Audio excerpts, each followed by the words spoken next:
Hello everyone, welcome back to the channel. I hope you are doing great. In this video, we're going to talk about the Sora by OpenAI. It creates amazing AI-based video from text prompt. So you can give it text instructions and it will create a video from that prompt. So we're going to talk about how the Sora actually works and what you can do with it. So without further delay, let's get started.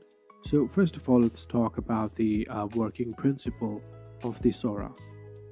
So essentially, Sora treats both videos and images as sequence pages, similar to how large language models use token for text, right? So this allows it to handle videos of various duration, resolutions, and aspect ratio efficiently. So to create these patches, Sora first compresses the visual data into a lower dimensional representation and then divide it into space and time unit.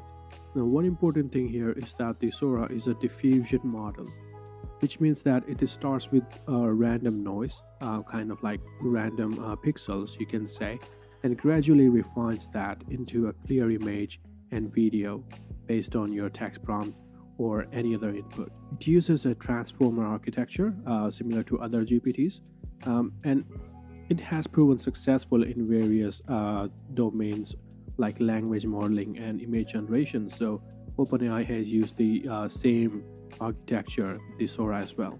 Now let's talk about the text to video generation. So Sora can understand text prompt and use them to create videos. It can also use GPT to convert short user prompt into longer, detailed caption that guide the video generation process. So you can give it a short input and it will create a long prompt from that and use it to generate the AI video.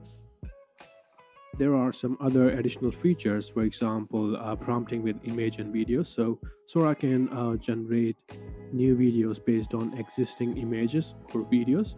So for example, you can animate anything, okay, or edit your videos or extend your videos. It can also create high resolution images with the same patch based approach. But the thing I love the most about the Sora is its simulation capabilities. So for example, if you create any videos, Sora will create objects that moves in 3D space, like the camera movement. And it also creates long range coherence. So people and objects persist even when they are hidden or leaving the frame, which is a great thing. You can also create the videos which has interaction with the world. Okay, so simple actions, for example painting and eating, can sometimes be simulated, and it can also control players in games like Minecraft while rendering the world dynamics. So yeah, there are a lot of possibilities in the Sora. Of course there are a few concerns as well, but it is a really big breakthrough in the area of artificial intelligence.